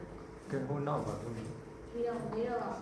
ဘုံဘုံပြောတဲ့အတိုင်းပြီးတော့ကျင့်ကြံနေလိုက်တယ်ဒီတည်းနိုင်ဝလာတော့စူးစမ်းပြီးအထောက်နေလိုက်စိတ်ကြီးကတော့လွတ်နေတာကျန်တယ်ပြီးတော့အားပြန်ပြီးတော့တရားတော့ ဘာဖမ်းလဲဘာမှမဖမ်းနဲ့တတိထားတဲ့စောင့်ရှောက်နဲ့တတိထားလိုက်တဲ့ဖမ်းလို့မရဘူးပြန်ခေါ်လို့မရဘူးဆွဲ နိုင် လို့ ကတော့ပေါ့ပဲနိုင်ဝဲကြော်နိုင်တဲ့စိတ်ကချင်းချင်းနေဆိုပြီးကြည့်မိနေပါ ကြည့်မိတယ် နိုင်လို့အမြဲ နိုင်ချင်းကြည့်နဲ့နောက်တော့သူကြိုက်တာလေ ဟုတ် အခုအတန်သွင်းထားလား ဟုတ် ဒီမှာအတန်သွင်းထားလား မာတီရထွန်းတိုင်းလည်းပါမယ် ဒီဒီလားဒီချက်ပြန်နာထောင်ဒါတွေကတာဝန်တွေအများကြီးပေါ်သွားတယ်ဒီချက်ပြန်နာထောင် ဟုတ် ဒါအရေးကြီးတာတွေပဲအကုန်လုံးလိုအပ်တာတွေနော် ဒီပြီးတော့ဘယ်တော့မှမနဲ့စားရဲ့အားဆောင်မှုပါတရားထိုင်တယ် ဟုတ်ပြီလေနားမလဲသေးပြောဖို့သဘောမပေါက်သေးပြောဖို့ ဒီမှာ အခုပြောစရာမရှိတော့ဘူးလား ရှိတော့ပါ ရပြီကဲမေးစရာရှိမေးရမယ်နော်ကဲဟုတ်ကဲနောက်တော့